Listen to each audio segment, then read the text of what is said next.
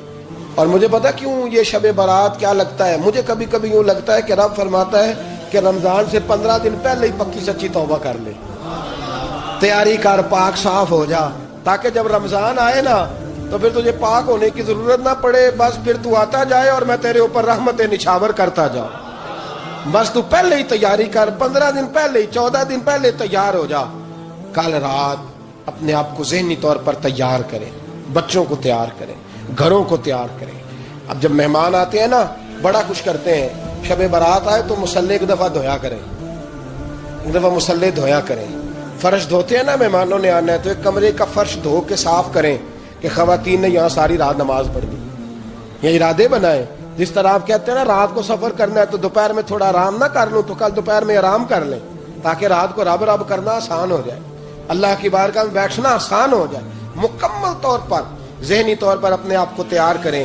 یہاں بھی محفل ہوگی انشاءاللہ، عشاء کے متصل بات شروع ہو جائے گی، 12 بجے تک محفل چلے گی، پھر 12 بجے کے بعد نماز تسبیح پڑھی جائے گی، پھر 1 بجے پھر دوبارہ آپ کو اجازت دی جائے گی، کوئی انفرادی طور پر گھنٹہ سوا اپنی الگ سے کوئی عبادت کرنا چاہے تو وہ تب بھی ممکن ہو، جیسے آپ کو موقع بنے۔ میں کہہ چکا ہوں، لیکن وقت ضائع نہ کرنا، گولڈن چانس ہے، اس کو مس نہ کرنا، یہ شب نجات ہے، اس کے ضرور قریب جانا۔